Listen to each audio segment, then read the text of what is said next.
দিকে বাঁ দিকে যারা বসে আছেন আপনারা দেখছেন আমাদের পরিবারের নতুন বন্ধু সৌমিত্র খান, সিটিং এমপি বিষ্ণুপুরের, আগেই দিল্লিতে পার্টি জয়েন করেছিলেন, এখন এখানে এসে কাজে লেগে পড়েছেন।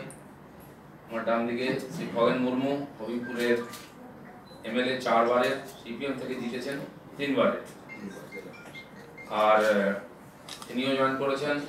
আর বাঁদিকে দুলাল বর, বাগদার, কংগ্রেসের টিকিটে জিতেছিলেন, টিএমসিতে কিছুদিন গেছিলেন, এখন বিজেপির মাধ্যমে বিজেপির বিকাশ যাত্রায় সম্মিলিত হতে বিজেপি এসেছেন।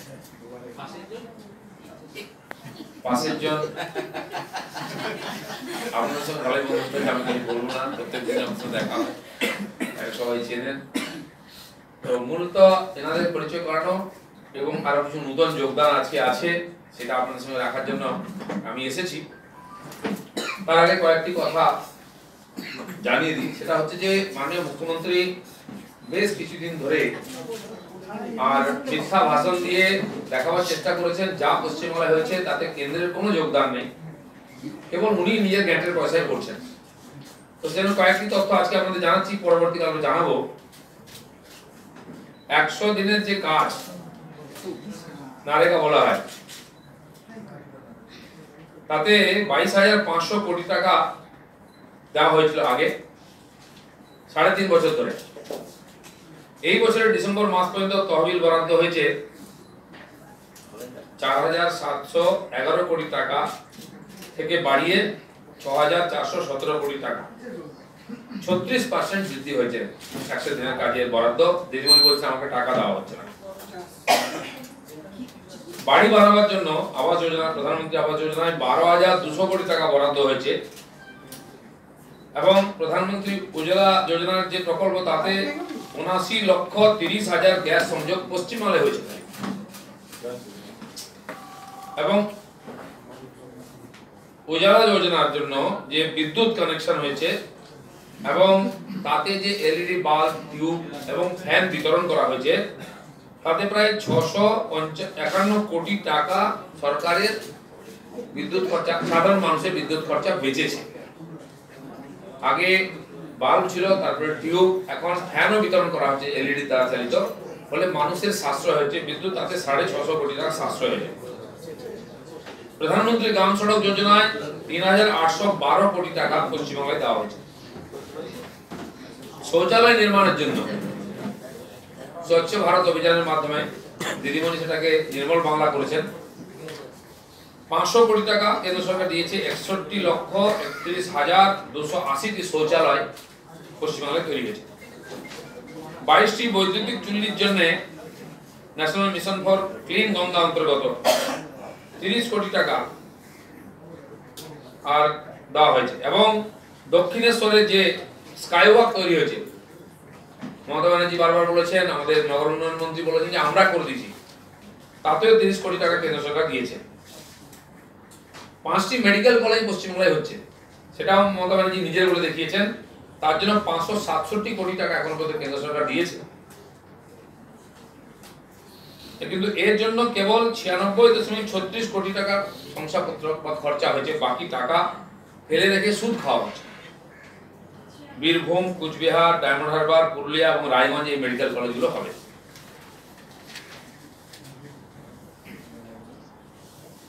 এবং 125 কোটি টাকা আলাদাভাবে দেওয়া হয়েছে মেডিকেল কলেজগুলোতে 470টি আসন বাড়াবার জন্য, যার মাত্র 11 কোটি টাকা খরচা হয়েছে। আমরা জানি হসপিটালগুলোর অবস্থা, ডাক্তার নেই, নার্স নেই, বেড নেই, ইনফ্রাস্ট্রাকচার নাই, কোথাও কোথাও বিল্ডিং তৈরি হয়েছে তার কিছু হয়নি, আর সুন্দর বাড়ি দেখিয়ে সুপার স্পেশালিস্ট হসপিটাল লিখে দেওয়া হয়েছে। তার জন্য কেন্দ্র সরকার যাতে 470টি বেড নতুন লাগানো যায় তার জন্য 125 কোটি টাকা আলাদাভাবে দিয়েছে, কিন্তু সরকার খরচা করেনি, মাত্র 11 কোটি টাকা খরচা করে বাকিটা ফেলে রেখেছে। এবং কেন্দ্রীয় বিশ্ববিদ্যালয় এখানে 5টি হবে, তার জন্য 100% খরচা কেন্দ্র সরকার দেবে। 5 কোটি টাকা দেওয়া হয়ে গেছে, এখনো তারা কিছু করতে পারেনি। তার মধ্যে ব্যান্ডেল, খড়গপুর, জলপাইগুড়ি, মালদা এবং শিলিগুড়িতে 5টি কেন্দ্রীয় বিশ্ববিদ্যালয় হবে। কেন্দ্রীয় বিদ্যালয় কেন্দ্রীয় বিদ্যালয়, তার জন্য 5 কোটি টাকা দেওয়া হয়ে গেছে, বাকি পুরো খরচা কেন্দ্র দেবে। এসসি এসটি ছাত্রছাত্রীদের জন্য 8টি একলব্য মডেল রেসিডেন্সিয়াল স্কুল, যার জন্য 47.94 কোটি টাকা খরচ করা হয়েছে, এটাও কেন্দ্র সরকার দিয়েছে। লম্বা লিস্ট আছে, আমি জানাবো আপনাকে ধীরে ধীরে। আর আজকে আপনারা জানেন পশ্চিম বাংলায় প্রত্যেকটি বুথকে আমরা সেনসিটিভ ঘোষণা করেছি। মাননীয় নির্বাচন কমিশনের কাছে সে আমরা নিবেদন রেখেছি যে প্রত্যেকটি বুথকে সেনসিটিভ ধরে নিয়ে কেন্দ্রীয় বাহিনী রাখা হোক, যাতে পশ্চিমবঙ্গের ভোটাররা বেরিয়ে এসে নিজের ভোটাধিকার প্রয়োগ করতে পারেন। ঠিক একই কথা মমতা ব্যানার্জি ক্ষমতায় আসার আগে বলতেন। এমনকি 2009 সালে তিনি যে লিখিত দিয়েছেন, সে চিঠি আমাদের কাছে আছে, তিনি কমিশনের কাছে চেয়েছিলেন প্রত্যেকটি বুথ সেনসিটিভ ঘোষণা করা হোক, তার কপি আপনারা পেয়ে যাবেন, সেটা আমাদের কাছে আছে। তো আজকে পশ্চিমবঙ্গের মানুষ এতে খুশি, এবং আজ থেকে সেন্ট্রাল ফোর্স এসে গেছে, টহল শুরু করে দিয়েছে, মানুষের মনে সাহস এসেছে যে ভোটটা এবার ঠিকঠাক হওয়ার সম্ভাবনা আছে। আমি রাস্তাঘাটে দেখছি যেখানেই লোকের সঙ্গে দেখা হয় প্রথম প্রশ্ন থাকে, দাদা ভোট দিতে পারবো তো? পশ্চিমবাংলায় এই প্রশ্নটা চিরাচরিত। আমরা চাই পরিবর্তন হোক, মানুষ যেন নিজের ভোটাধিকার প্রয়োগ করতে পারেন। পশ্চিম বাংলার মানুষ গণতন্ত্র প্রেমী মানুষ, সচেতন মানুষ, কিন্তু গণতান্ত্রিক অধিকার প্রয়োগ করতে পারেন না। আমরা চাই এবার এই ট্রেডিশনটা ভাঙুক, ভোট দিতে পারুন, তার জন্য শুরু হয়ে গেছে। কিন্তু মমতা ব্যানার্জি সবচেয়ে বেশি কষ্ট, যিনি সবচেয়ে বেশি কেন্দ্রীয় বাহিনী চাইতেন, সিবিআই চাইতেন, যিনি সেনসিটিভ বুথ ঘোষণা করতে চাইতেন, কি এমন হয়ে গেল যে তিনি নারাজ হয়ে গেলেন? তার পার্টির মহিলারা গিয়ে রাস্তায় বসে পড়েছেন, বাংলার নাকি ভয়ঙ্কর অপমান হয়ে গেছে। পঞ্চায়েত নির্বাচনের সময় রাস্তায় দাঁড়িয়ে মহিলা প্রার্থীদের চুলের মুঠি ধরে আছাড় মারা হচ্ছে, গায়ে হাত তোলা হচ্ছে, প্রার্থীদের তাড়া করা হচ্ছে, নমিনেশন করার পর বাড়ি থাকতে পারছেন না, জেতার পরে থাকতে পারছেন না। সেটা কি বাংলার মানুষ ভুলে গেছে? সমস্ত তথ্য প্রমাণ আমাদের কাছে আছে, আপনাদের সামনে মাঝে মধ্যে রেখেছি, সেন্ট্রাল ইলেকশন কমিশনকে দিয়েছি, রাজ্যের ইলেকশন কমিশনকে তখন দিয়েছি, আবার দিচ্ছি, আবার দেবো। সেজন্য যারা আজকে ঘোলা জলে মাছ ধরতে চাইছেন সেটা করার সুযোগ নেই। তাই আজকে বাংলার অপমানের ধোয়া তুলেছেন। আমার মনে হয় বাংলার মানুষ সবচেয়ে বেশি আশ্চর্য হয়েছেন এই কথা শুনে। তারা চাইছেন সেন্ট্রাল ফোর্স আসুক, ভোট হোক, তারা যেন ভোট দিতে পারে। এই কয়েকটি কথা বলার ছিল, আপনাদের যে জিজ্ঞেস করা থাকে। ইলেকশন কমিশন তো এখনো ঘোষণা করেনি রাজ্যের সমস্ত বুথ সুপার সেনসিটিভ। আপনি করে দিবেন। আমি বলছি আমরা আপিল করেছি ইলেকশন কমিশনের কাছে যে ঘোষণা করা হোক। তাতে কি ঝাঁঝেতেই দিদিমণি রাস্তায় বসে পড়েছে। যদি ঘোষণা হয়ে যায় কি হবে? আপনারা ইলেকশন ডিক্লেয়ার বয়কট করতেও পারেন। আমি বলছি ইলেকশন লড়তে এসেছেন, ইলেকশন লড়ুন, মানুষের ভোটকে এত ভয় কেন? মমতা ব্যানার্জি ইদানিং মানুষের ভোটকে ভয় করছেন। তাই আপনারা জানেন ডিসেম্বরে দুটো কর্পোরেশন এবং 15টা মিউনিসিপ্যালিটি ইলেকশন হওয়ার কথা ছিল, সেটাকে পিছিয়ে দেওয়া হয়েছে। ওখানে সরকারি অফিসারকে বসিয়ে দেওয়া হয়েছে, দিয়ে পিছনের দরজা দিয়ে সেটাকে চালানো হচ্ছে। 6 মাস পর্যন্ত পিছিয়ে দেওয়া হয়েছে। কেন? মানুষের গণতান্ত্রিক অধিকার কেন হরণ করছেন? মানুষ ওখান থেকে সার্টিফিকেট পাচ্ছে না, মিউনিসিপ্যালিটির সেবা থেকে বঞ্চিত হচ্ছে, উন্নয়ন বাধিত হচ্ছে। কিসের জন্য? মানুষের ইচ্ছা শক্তি, মানুষের মতাধিকারকে ভয় পাচ্ছেন। তাই গণতন্ত্র হত্যা করে, মানুষের গণতান্ত্রিক অধিকারকে হরণ করে তিনি এই ধরনের ড্রামা করছেন। তার বিরুদ্ধে আজকে বাংলার মানুষ চাইছে যে সত্যি সত্যি ভোট হোক। আমরাও চাইছি, সমস্ত বিরোধী পার্টি চাইছেন, মমতা ব্যানার্জি কেন চাইছেন না? কারণ তারা রিগিং করে যে তারা অভ্যাস হয়ে গেছে, এই অভ্যাসটা পাল্টা দেওয়ার বাধ্য।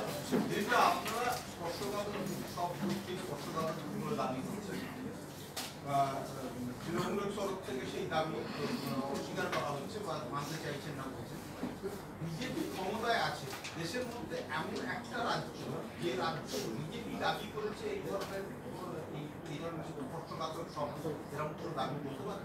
আপনারা জানেন পশ্চিমবাংলার বাইরে একটু ত্রিপুরা, একটু কেরালা ছাড়াও, তাও সেখানে নির্বাচনে এত বেশি যে ধরনের অনিয়মিততা, হিংসা, খুন কোথাও হয় না। সেটা অন্য কোনো পার্টির চাওয়ার প্রশ্ন নেই। আমরা 19 রাজ্যে ক্ষমতায় ছিলাম, সব মিলিয়ে 21-22টা রাজ্যে। সেখানে তো বিরোধী পার্টি আছেন, সেখানে সিপিএম আছেন, কংগ্রেস আছেন, অন্য আঞ্চলিক দল আছেন, তারাও তো কোনোদিন চাননি। ওই সিপিএম কংগ্রেস এখানে কেন চাইছেন? বিজেপি একা চাইছে এরকম নয়। বাস্তব পরিস্থিতি আমরা সবাই জানি, এটা বোঝাবার দরকার নেই। তাই এখানে চাইতে বাধ্য হয়েছি, কারণ এটা বাংলার মানুষ চাইছে। মমতা ব্যানার্জি বলছে যে ত্রিপুরাতে 97% আনকন্টেস্টেড হয়েছে, উত্তরপ্রদেশে লিঞ্চিং এর কেস করছে। আমি মমতা ব্যানার্জিকে জিজ্ঞেস করতে চাই, আপনারা কজন ক্যান্ডিডেট নমিনেশন করেছিলেন ওখানে? কেউ আদৌ গেছিল কি? সবার দোকানে তো বন্ধ হয়ে গেছে, নমিনেশন করতেই আসেনি কেউ। আপনি বলুন, নমিনেশন করতে গিয়ে থাপ্পড় খেয়েছে, ইট খেয়েছে, একটা কেস খেয়েছে। আর পশ্চিমবঙ্গে আমাদের 10,000-এর বেশি লোককে কেস দেওয়া হয়েছে। আমার দুপাশে দুজন বিধায়ক বসে আছেন, তখন তারা অন্য পার্টিতে ছিলেন, তারাও জানেন সেই পার্টির তরফ থেকে কি অত্যাচারের সম্মুখীন হয়েছেন। আমাদের 1000 মানুষকে তখন অ্যারেস্ট করা হয়েছিল, যে নমিনেশন করেছে তাকেও জেলে ভরে দেওয়া হয়েছিল, জিতে জেল থেকে বেরিয়েছিল অনেক কার্যকর্তা। জেতার পরে 2100 প্রার্থী আমাদের বাংলার বাইরে ছিলেন, তার মধ্যে 2জন মহিলা গর্ভবতী অবস্থায় অন্য জায়গায় ক্যাম্পে সন্তান প্রসব করতে বাধ্য হয়েছেন, হসপিটালে যাওয়ার মতো পরিস্থিতি ছিল না। এই পরিস্থিতি আমরা পার হয়েছি। সেজন্য ত্রিপুরার পরিস্থিতি এখানকার পরিস্থিতি তুলনা নয়। সেখানে 3500 মতো প্রার্থী, সেটা কোনো সাধারণ নির্বাচন ছিল না। যারা অন্য পার্টির ছিলেন পদাধিকারী বা নির্বাচিত সদস্য, তারা পদত্যাগ করেছিলেন, বাই ইলেকশন হয়েছিল, তারপরে কাউকে নমিনেশন করতে পাওয়া যায়নি। বিজেপি থেকে করেছে, বিজেপি জিতেছে। কে একটা কমপ্লেন করেছে, পুলিশ কমপ্লেন হয়েছে, আমাকে রেকর্ড দেখান, তাহলে মেনে নেবো যে হ্যাঁ বাংলা আর ত্রিপুরা এক, বিজেপি যেটা বলে সেটা করে। বিজেপির রাজত্বে একটা বুথে কোথাও রিগিং বা রিপোলিং হয় না। দিদা, যেখানে ধরুন আপনাদের মানে পার্টি খুব স্ট্রং, সেই জায়গায় কি রিডিং মানে হওয়ার কোনো সম্ভাবনা আছে? যদি হয় তাহলে আপনারা কি স্টেটমেন্ট? দেখুন, এখনো পর্যন্ত যেটা আমাদের অভিজ্ঞতা, আগে সেন্ট্রাল ফোর্স আসতো, যেখানে অন্য পার্টি স্ট্রং সেখানে তাকে ডিপ্লয় করা হতো, যেখানে টিএমসি স্ট্রং সেখানে করা হতো, তারা সেখানে ভোট করতো। কত উলুবেড়িয়ার উপনির্বাচন আমরা দেখেছি, বাগনান, আমতা, উদয়নারায়ণপুরে কি ভোট হয়েছে, বা পঞ্চায়েত বা মিউনিসিপালিটি ভোটে আমরা দেখেছি। সেই জন্য আমরা যে প্রত্যেকটি বুথ, সব জায়গায় সমস্যা হতে পারে, হওয়ার মতো পরিস্থিতি আছে, কারণ ভোট করানো হয়, ভোট হয় না। যারা ভোট করায় তাদেরকে যেমন আগে থেকে পুলিশ ধরা শুরু করেছে, প্রায় 300-র বেশি ক্রিমিনালকে ধরেছে, আরো হবে, হাজার হাজার এরকম আছেন। সঙ্গে সঙ্গে সাধারণ মানুষের মনোবল বাড়ে, ভোটাধিকার প্রয়োজনে তারা রাস্তায় বেরিয়ে আসে, এরকম পরিস্থিতি তৈরি করা হয়। और अगर सभी बूथों पर सेंट्रल फोर्स नहीं दी जाती है तब भाजपा का क्या स्टेप होगा? परिस्थिति जो है, इसके पहले हम चुनाव लड़े हैं, देश भर में भी लड़ा है। यहाँ और दे देगी कमीशन सेंट्रल फोर्स तो ठीक है, लेकिन हम आज इस स्थिति में है कि किसी भी बूथ में हमारा कार्यकर्ता होंगे, बूथ एजेंट होंगे, और चुनाव होगा तो हम बराबर वहाँ ताकत से लड़ाई करेंगे और जीतने का संभावना लेके लड़ रहे हैं। प्रार्थी कবে ঘোষণা হবে? হয়ে যাবে 2-1 দিনের মধ্যে। নমিনেশনের আগে প্রার্থী ঘোষণা হয়ে যাবে, আর ঘোষণা হওয়ার পর দেখবেন কিরকম काउंटर अटैक হয়। अच्छा दीदी पास ये थोड़ा मैं पूछ लूं कि हाँ। अगर प्रार्थी का जो लिस्ट घोषणा होगा उसमें प्रधानमंत्री नरेंद्र मोदी का होने का कोई चांस है? चाहे हमको ये बात पूछ रहे हैं आप। দিদিটা মদন एक मिनट बाउंस से चले जाए बोलूं। बताइए। नहीं, प्रधानमंत्री रहेंगे नहीं रहेंगे तो हमारी बस की बात नहीं है ना। मैं यहाँ हमारे 42 सीट है, 42 सीट के लिए सूची भेजेंगे हम, जो नाम आया उसमें जो लगेगा यहाँ की एक चुनाव कमेटी आई, उसकी बैठक है, वहाँ जो निर्णय होगा वो नाम हम भेजेंगे। 350 से ज्यादा एप्लीकेशन आया है, और हमारे पार्टी के जो पदाधिकारी है वो भी कैंडिडेट बन सकते हैं, इसलिए ऐसे भी और 50 लोग हैं, लगभग 400 भी उससे ज्यादा नाम हमारे पास है। उनमें से 3-4-5 नाम एक सीट के लिए हम भेजेंगे यहाँ से चुनाव कमेटी के माध्यम से, फिर अंतिम निर्णय वहाँ की पार्लियामेंट्री बोर्ड लेगी। हमारी इतनी जिम्मेदारी है, अगर कभी माननीय मोदी जी यहाँ खड़ा हो जाते हैं, जिताने की जिम्मेदारी हम ही ले लेंगे।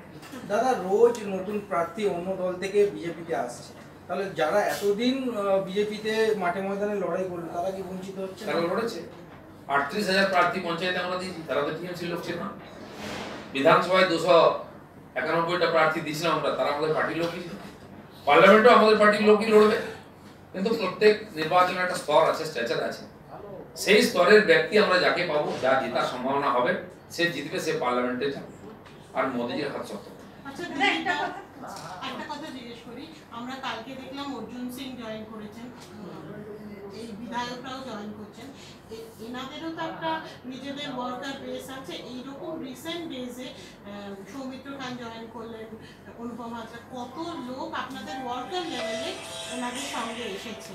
সেটা সবে জয়েন হয়েছে, যখন ওনারা মাঠে নামবেন, পার্টির কাজ করবেন, তখন হবে। অলরেডি তাদের অনুগামীরা অনেকে জয়েন করতে আরম্ভ করেছেন, ফোন করতে আরম্ভ করেছেন, আমার পাশে তিনজনই আছেন, তিনজনে এখনো তার কার্যক্ষেত্রে পৌঁছননি।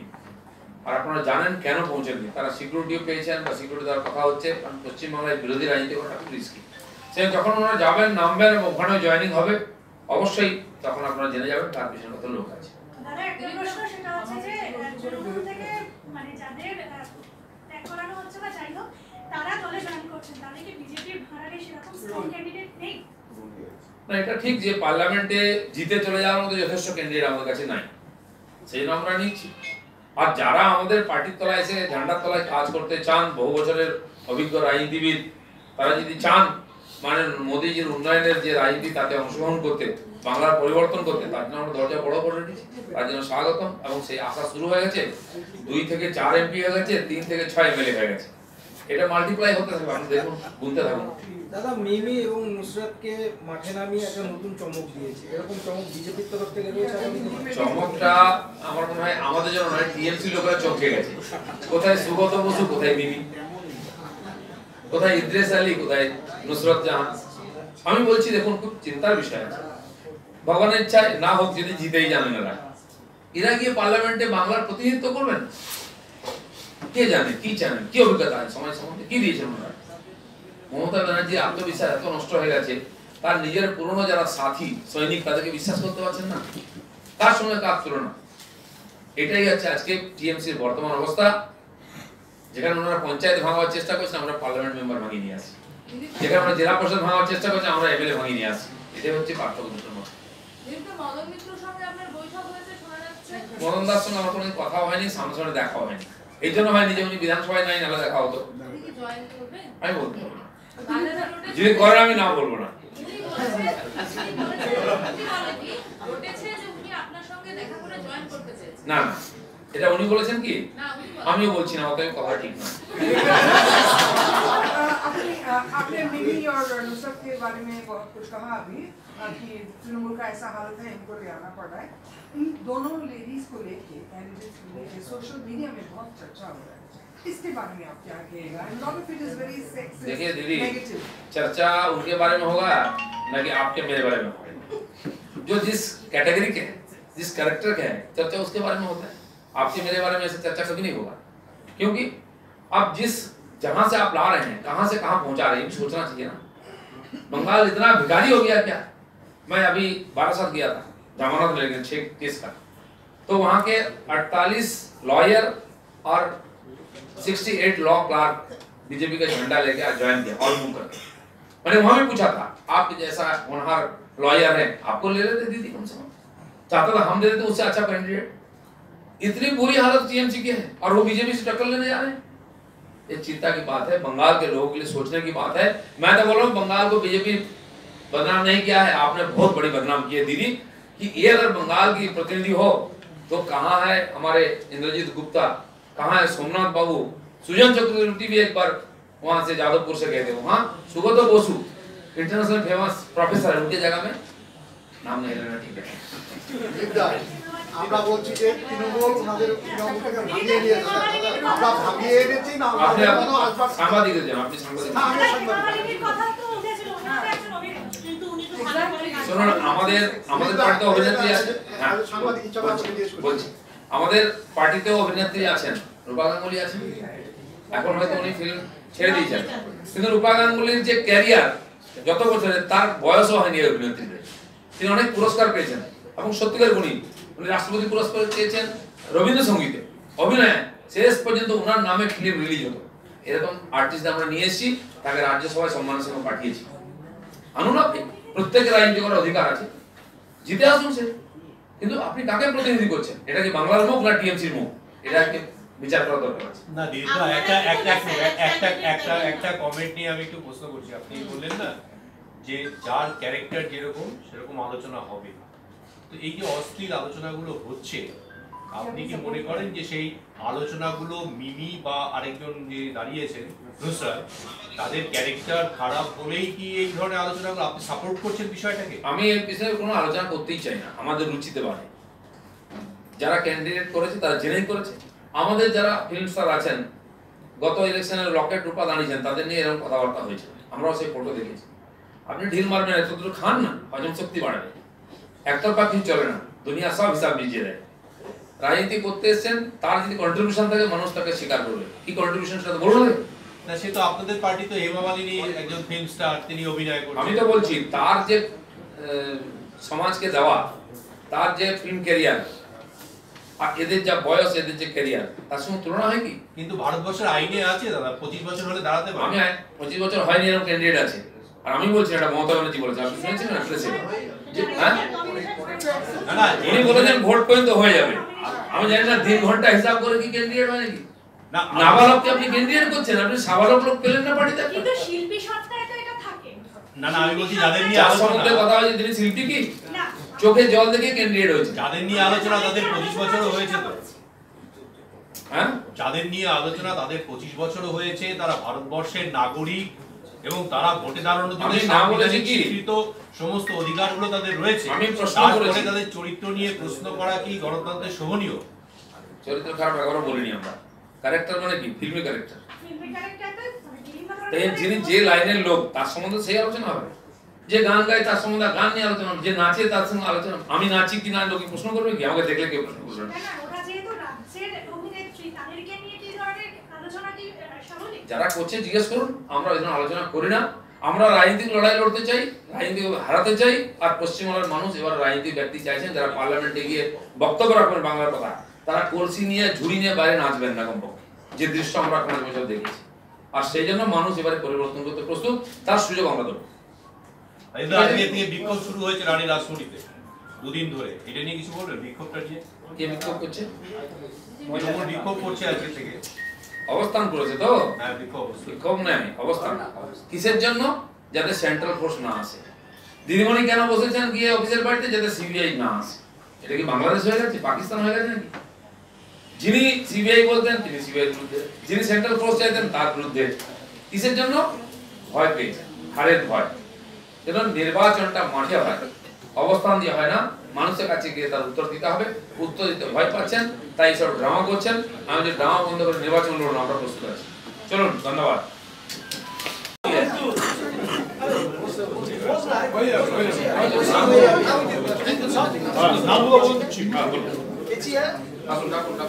হাওড়া বেলুড়ের গেস্ট লেকচারার এসেছে সৌমেন অধিকারী, অধ্যাপক সৌমেন অধিকারী। সৌমেন অধিকারী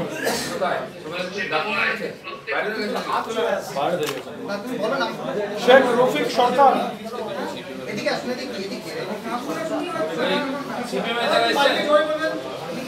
কল্লোল চ্যাটার্জি বিষ্ণুপুর, কল্লোল কোথায়? শুভজিৎ দত্তগুপ্ত টিউসিসি স্টেট উইংয়ের, এছাড়া অশোক রাম এবং ধনঞ্জয় চ্যাটার্জি।